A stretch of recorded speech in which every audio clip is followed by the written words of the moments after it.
In front of me is OPPO Reno 13FS, and today I would like to show you how you can check a password saved in Google Passwords Manager.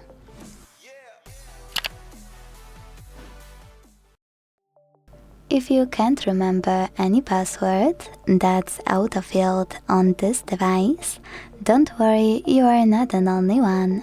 It's actually a common issue because if it autofills, we never have to enter it.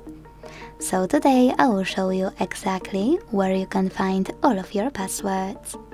Start by going into Settings. Now scroll to hit Google and then tap on All Services over here. Scroll again, this time to hit Autofill with Google. And finally, after selecting Google Password Manager, click on a password you wanna check. Enter your screen log. Tap on this eye icon and this way make it visible. Quick tip, if you still can't see it because it's too long, you can tap on Edit and check it out here.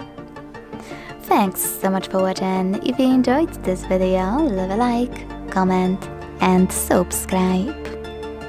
Bye!